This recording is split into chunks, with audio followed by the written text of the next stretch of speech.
নানা আয়োজনের মধ্য দিয়ে পটুয়াখালীতে এবং লেবুখালী যে ক্যান্টনমেন্ট রয়েছে, এই ক্যান্টনমেন্টে কিন্তু সশস্ত্র বাহিনী দিবস 2025 কিন্তু আজকে উদযাপিত হচ্ছে।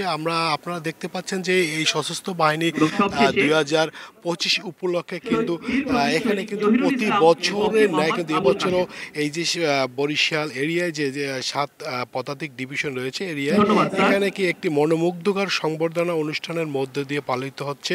আজকে এই যে 21 নভেম্বর শুক্রবার এই যে এখানে যে 7 পদাতিক ডিভিশনের এরিয়ার যে কমান্ডার জিওসি রয়েছেন জেনারেল এম এ খায়র উদ্দিন, তিনি কিন্তু এখানে স্বাগতিক বক্তব্য রাখেন। বাংলাদেশের মুক্তিযুদ্ধের ইতিহাসে বরিশাল অঞ্চলের মুক্তিকামী আপামর জনতার সংগ্রাম, দেশপ্রেম ও আত্মত্যাগের উদাহরণ স্বতন্ত্র ও চিরভাস্বর। যে সকল যুদ্ধ বরিশাল জেলায় স্বাধীনতা অর্জনে গুরুত্বপূর্ণ ভূমিকা পালন করে, তার মধ্যে উল্লেখযোগ্য ছিল বরাকোটা হারতা যুদ্ধ, দোয়ারিকা ও জয়শ্রী যুদ্ধ, গৌর নদীর যুদ্ধ, বাকেরগঞ্জের শ্যামপুর যুদ্ধ এবং বরিশাল শহরে সুইসাইডাল স্কোয়াডের অভিযান। এই সকল বীরত্বপূর্ণ যুদ্ধ সংগ্রাম এবং আত্মত্যাগের মধ্য দিয়েই 8ই ডিসেম্বর 1971 সালে বরিশাল জেলা শত্রুমুক্ত হয়। উপস্থিত সুধীবৃন্দ, দীর্ঘ 9 মাস রক্তক্ষয়ী যুদ্ধের মাধ্যমে আমরা অর্জন করি আমাদের কাঙ্ক্ষিত স্বাধীনতা। দেশ স্বাধীন হবার পরপরই শুরু হয় দেশ গড়ার কাজ, যে কাজ ছিল অত্যন্ত সংকটপূর্ণ এবং তার পথ ছিল বন্ধুর। শূন্য হাতে দেশ গড়ার কাজ শুরু হলেও দেশপ্রেম এবং আত্মত্যাগের অমর দৃষ্টান্ত আমাদেরকে সামনে এগিয়ে নিয়ে যেতে মুখ্য ভূমিকা পালন করে।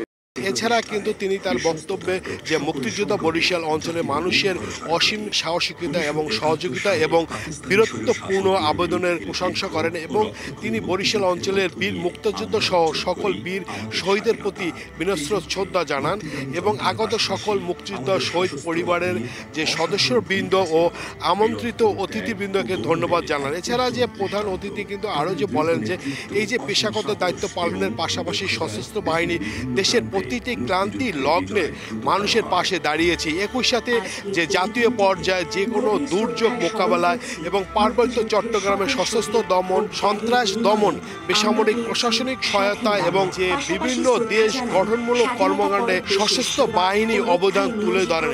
এখানে কিন্তু আজকে আমরা দেখতে পাচ্ছি এখানে কিন্তু যে বিগত দিনে যে মুক্তিযুদ্ধের সময় যে মুক্তিযুদ্ধগণরা এখানে উপস্থিত রয়েছেন, মুক্তিযুদ্ধগণের সাথে সাথে যে মুক্তিযুদ্ধের বিভিন্ন পরিবার পরিজন উপস্থিত রয়েছে। এছাড়া কিন্তু আমরা কিন্তু আরও একটু দেখতে পাচ্ছি, আমরা যদি একটুখানি পিছনের দিকে যাই যে 2018 সালের 7ই ফেব্রুয়ারি গণপ্রজাতন্ত্রী বাংলাদেশ সরকারের প্রতিরক্ষা মন্ত্রণালয় প্রতি 7 পদাতিক ডিভিশন গঠনের আদেশ জারি করা হয়।